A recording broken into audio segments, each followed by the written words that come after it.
Hi and welcome back to Exploring with Em and Stu. And today we're back in Norfolk where we're going to be exploring one of its many disused railway stations.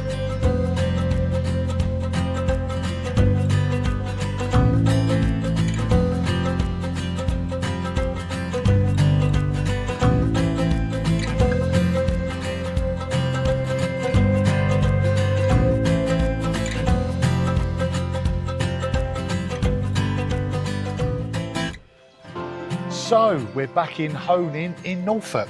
Yeah, we're going to be taking a look at one of its many disused railway stations here in the heart of the Norfolk Broads, almost in the middle of nowhere. This is quite a beautiful location. We've been here very briefly in the past, and hopefully today we're going to return and make a much better video for you. That's it. It's all coming up. The railways first arrived to Norfolk in 1844, and this would seem a boom in construction, with tracks laid across the whole county in almost every direction. Well over 100 stations were originally built, but sadly, less than a third remain in operation today, with many of them being closed in the 1950s and 60s, including the one we've got here at Honing. The station here opened in 1882 and served the Midland Great Northern Joint Railway, which ran through here all the way from Melton Constable to Great Yarmouth on the coast. The area it served was sparsely populated, and its main traffic was agricultural freight from the many farms around here, but it saw a great increase in passenger numbers during the summer months, with tourists travelling to the coast. And it played a vital role during the war, transporting materials to the numerous air bases that were around this area, as well as transporting evacuees from the large towns and into the countryside villages. In its peak, as many as 80 trains a day could pass through here, but with increasing competition from road traffic in its later years, it was decided that such a rural area like this just didn't need quite so many railways, and unfortunately it fell victim to one of the first large-scale closures of the 1950s. And that was Emma's introduction to the Norfolk heritage. Yeah, of the railways here. And today we're actually on what is known nowadays as the Weaver's Way.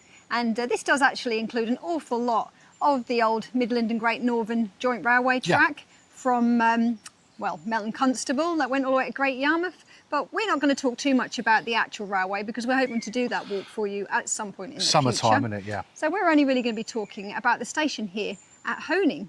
And we're actually quite lucky because, for reasons that I'll go into a bit later in the video, there's actually quite a lot for us to show you around here. There is, and that's what we're hoping to take you for a little look at the many remains that we've actually got here, and see if we can point out, as usual, a few of the features and tell you a little bit about what we can see. That's it.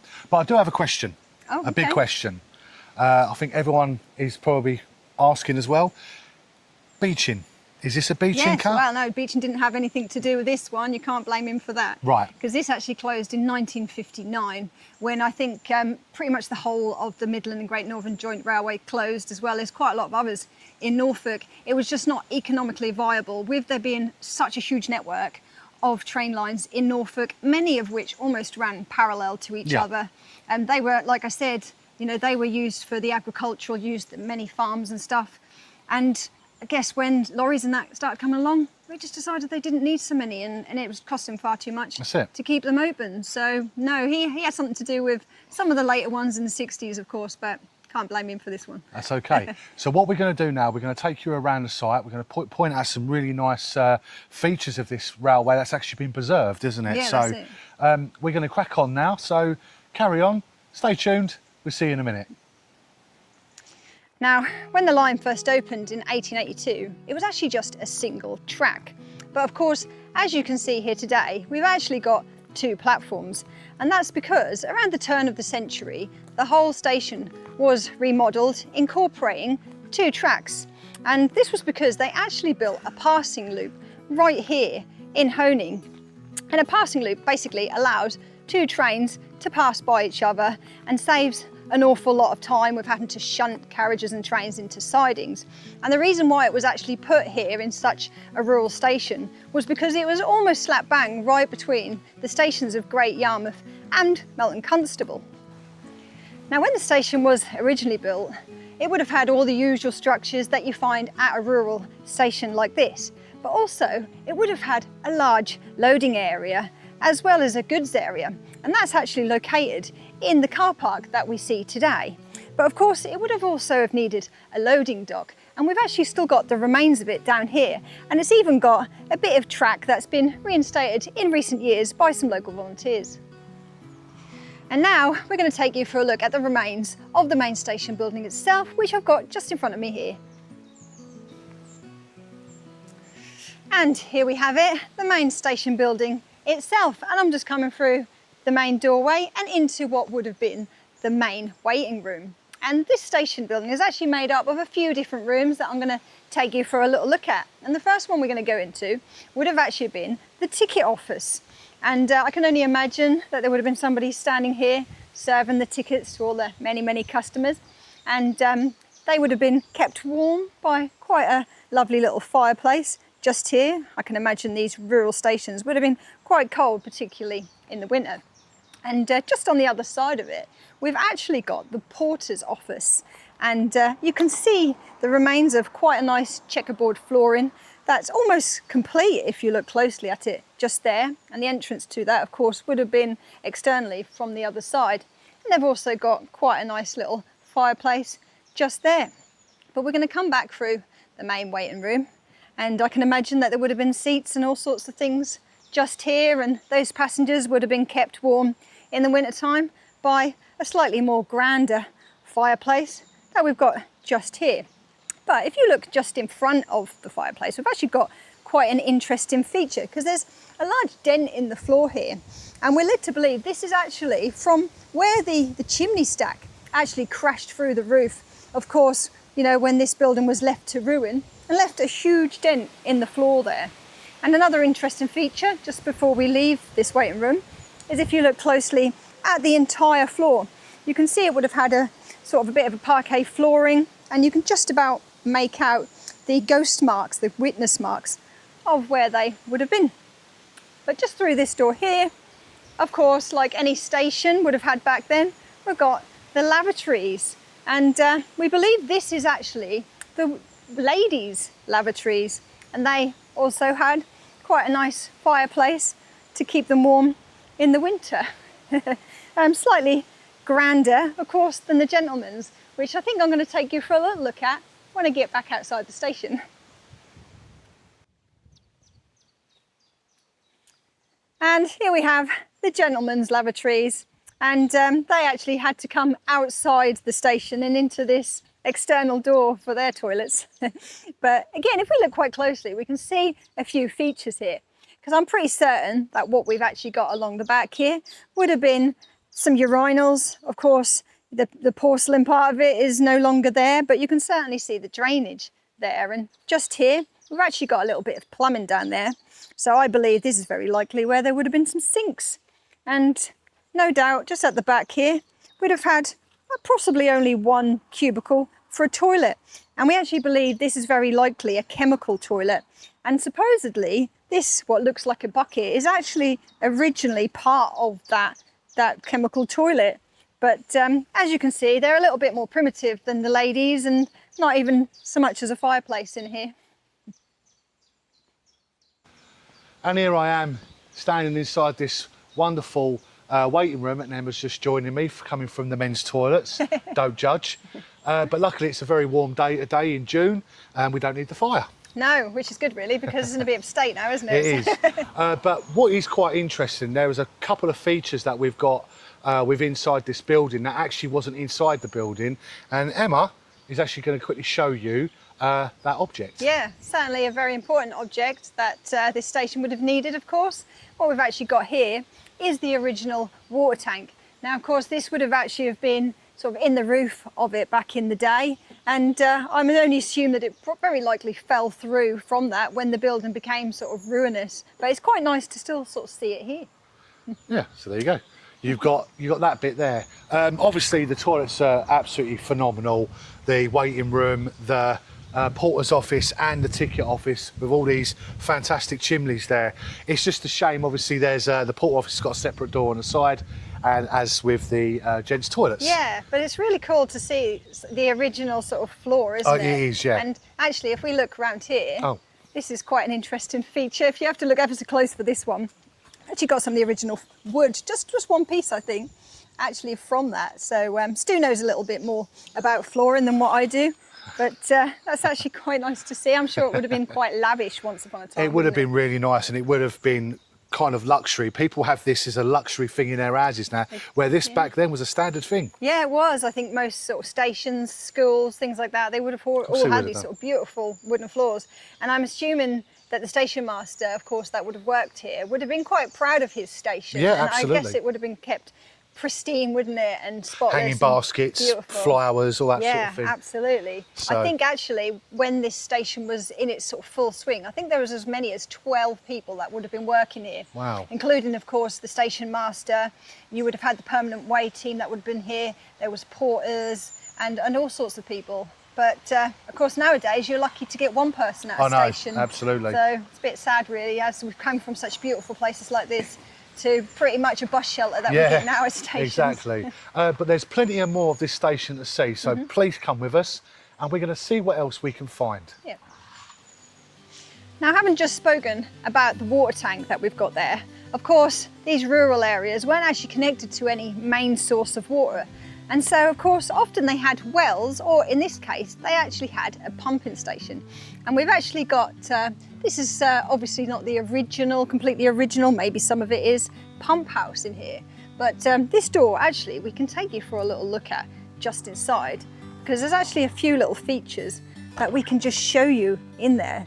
Part of the original pump system is actually still in place, which is quite cool to see. And normally when we've come here in the past, we'd had to just peek at it through the window really. So it's nice to get a bit of a better look at it. So there we go. That's the pump house. But as well as that, we've got a few other little remnants of structures that we can show you to the other side of the station. So we're going to get over there and point out a few little bits. And we're now going to take you to the other side of the platform. But before we do, we just want to point out the Tariff Shed that would have, of course, been erected here once upon a time. And of course, all goods yards would have had them. And just bringing you to the very east side of the platforms. And over here, we've actually got the foundations of what would have been one of 2 signal boxes that this station had. So when the station was remodelled in around about 1901, it actually had 2 new signal boxes added to it, which helped to operate that passing loop. And despite the one being on the west completely removed in the 1930s, we've actually still got the foundations of the east one just here. And unfortunately, as you can see, we do just have the brick foundations nowadays. But in fact, the original wooden part of the signal box can actually still be found at Barton House Railway, where I believe it actually operates a miniature railway even to this day. And often overlooked from the main station itself, just to the east, we've actually got the crossing keeper's cottage for, of course, the road crossing that would have been here. And we actually do believe this was possibly the station master's house as well, once upon a time. But of course, nowadays, somebody quite lucky gets to live in this beautiful crossing keeper's cottage. Now, of course, when this station was remodelled in around 1901, of course, this second platform was put in, we needed to have another passenger waiting shelter. And that's actually what we've got here. Now, this is probably the most complete structure that we've actually got at this station. And there's a few interesting features that I can point out to you, including quite a lovely ornate fireplace that you can see even with the original lintel above it. And if you look very closely, there's actually remnants of some green paint on the walls. So again, quite typical of a lot of the waiting shelters that we see all around Norfolk. And this is actually quite lovely to see. And I might even try and put a bit of a photograph in, if I can, of what it used to look like with its beautiful canopy just above it there. And just before we leave the north platform here, I wanted to point out this original lattice fencing that we've got here, because it's actually quite lovely to see it so complete. And this is very typical of most sort of LNER X stations that we can see. But again, I don't think I've actually ever seen quite such a complete piece of original fence at a station before. So yeah, really lovely to see.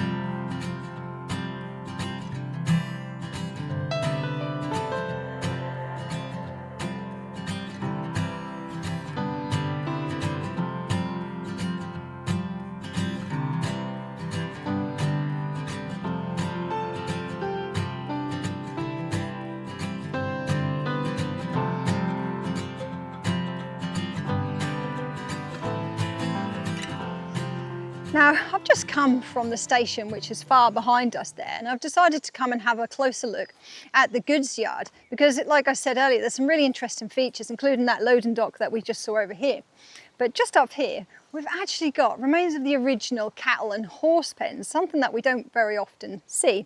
And I can tell you a little bit about how these would have worked.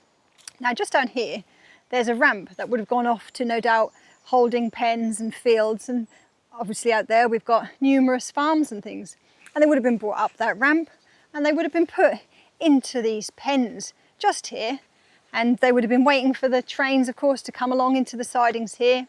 They would have been brought through these gates, and of course they would have been loaded onto the trains and taken off into the cities and the towns to the markets, I should imagine. So Emma's just in this this holding enclosure for animals, aren't you? Yeah, the cattle docks, yeah. That's it. And obviously, she's just shown you through this gate. Now, with a bit of detail, we can sort of see that these are quite reinforced, actually, with quite big chunks of wood and the slots and everything and the metal. But unfortunately, you can't see everything because it's so overgrown now. It is now, but I unfortunately. will show you. This is where the platform is, and I'm standing right on the edge of it. So it's quite a big drop still, and you can't see that drop because of all the overgrowth of the garden. Yeah, I'm going to put it. It's a bit of a shame that when we came here many years ago, these gates for this cattle dock were actually in a lot better condition. But of course, they were predominantly made of wood, and unfortunately vandalism and time and all the rest of it. And the ones that we actually saw at Reedham Station, if you watched that video, were actually made of metal. So of course, they've sort of survived a lot better to the test of time, yeah. That's it. But the other thing is, Emma was just saying off camera just a second ago, and she was sort of flapping about, going, you can't see nothing, you Not can't like do nothing. there was, yeah. And I wish I could have recorded that because it was actually quite funny. But where Emma is standing, we can just see these cobbles that is now being overgrown by moss, and unfortunately the weathering that's happened over the last few years since we were last here. But also we've come through here because obviously this cattle dock is actually really quite long, and the ramp that Emma was telling you about is actually just here. You can see the ramp, and it goes down literally here and around into the farm. Now, I'm not too sure if that farm is still in use or not, but that's where we would assume all the cattle actually came from on a working farm. Some of them certainly would have done, of course. This area's slightly changed over the decades and certainly since the closure.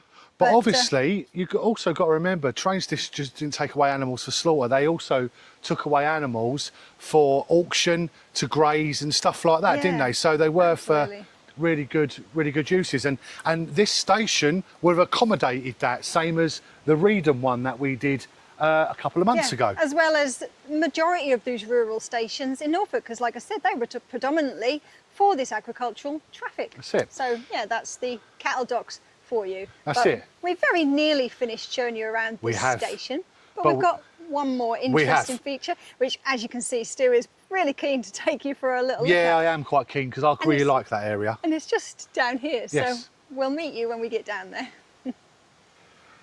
So, treshing through all the stinging nettles and the forest and the cattle dock, just at the back there, we're actually coming up to a really good feature, which is a plate layers hut, which was added a lot later.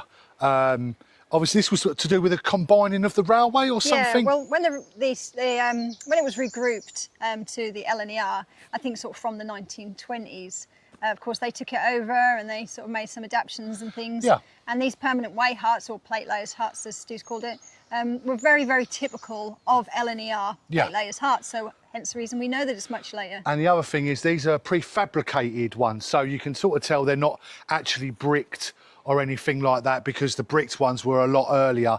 These are literally slotted, aren't they? They're all slotted and pre-done. Yeah. And it looks very brand new. It does almost, doesn't it? It doesn't look like it's been sat here, you know, sort of abandoned for, gosh, you know, the best part of sort of 60 years or so, but it must have been, I suppose. But it is in very good condition.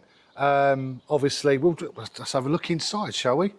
So we'll come in here, and really unusual, it doesn't smell, there's no graffiti, it's actually very clean. I think maybe a lot of people who use this footpath on a regular basis, because it's so overgrown, don't actually realise that it's sort of just peeking out there. No. So no, unusually it doesn't smell, and no, there isn't any sort of fires or anything. No, but it is dark in here, so we're only silhouetted, which is fair enough. Yeah, I'll just fine. get Emma there.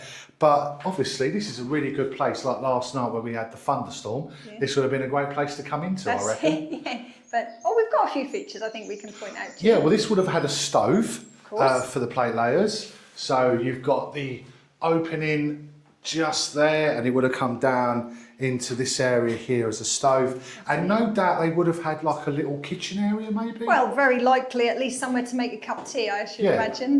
But there looks like there was something mounted here. Of course, this has been painted in a bit of a cream colour at some point. And this, of course, is the original concrete.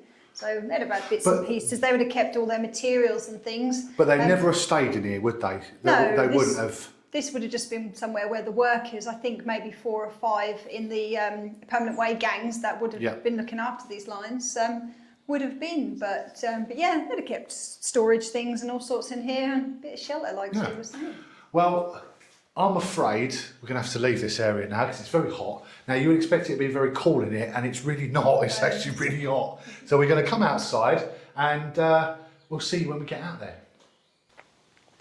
So after the station was closed in 1959, it was really just left, and sadly went on to be sort of pillaged and plundered by the locals for the material, which actually caused a lot of the buildings that we see here to collapse in onto themselves, and nature just really went and took over. And before long, you actually couldn't even recognise any of the structures as you would walk down this footpath, which was quite a sorry state to see. But that was until 2014, when a group of lovely volunteers called the Norwich City, Friends of Norwich City Station, actually came in, and they decided to take on this mammoth task of digging out a lot of these structures and foundations. And they put in all those lovely little information boards that we see here today, reconstructed a few bits and pieces, and basically gave us a lovely little place to come and visit and sort of remember some of the railway heritage of Norfolk. And today, this footpath makes up part of the Weaver's Way, which is a long distance path that runs all the way from Great Yarmouth to Cromer. And sadly, we've come to the end of our video. And it has been a really, really good day. We only intended to take like 2 hours here. It's actually taken about 4 to get all this done today. Loads of information, very warm day. And Emma's done a fantastic job as usual. That's it, and plenty to see here. And of course, that's all thanks to the Friends of Norwich City Station, who actually, like I said, took on that huge task of actually digging out all of those. I can only imagine the amount of sort of rubble and things and soil and vegetation. I mean, sadly, that was quite some years ago now, and it's become a little overgrown again, but there's still plenty to see. There is. If you're ever in the area and you fancy doing a little bit of the Weaver's Way, then of course come and take a little look and have your lunch here. It's a lovely spot for lunch. Please, actually, like Emma just said, the Weaver's Way there, sorry to interrupt there, but we are going to be doing a walk along this, hopefully during the summer. Yes. So you will be seeing it again, but not in so much detail. No, we'll just pass through here and show some of the other features. That's it. Yeah, lovely. So it's been a really nice day here, hasn't it? And like I said, we love coming to these stations, and we've got many other sort of abandoned and disused railway and station sort of videos that you can watch. That's it. And it's all in a bit of a playlist below if you want to take a look at that. But if you have liked this video, please subscribe. It's totally free to do so. Give it a like if you liked it. It helps us out a lot. Yeah, and of course comments. We love the comments. We love your information and your history, your memories of these places. Absolutely. But as well as that, we've got a lovely group of Patreons that support us every month, and they get to see some additional content. So if you'd like to join them, of course, we'll put, again, a link in the description below where you can take a look at that. And all proceeds that belongs to the Patreon literally gets spent on the channel for new equipment and to get to places. Yeah, of course, and help us make videos just like this one. Exactly. But anyway, here from the rather lovely Honing Station here in Norfolk, thanks for watching as always, and we'll see you again. Bye-bye. Bye-bye for now.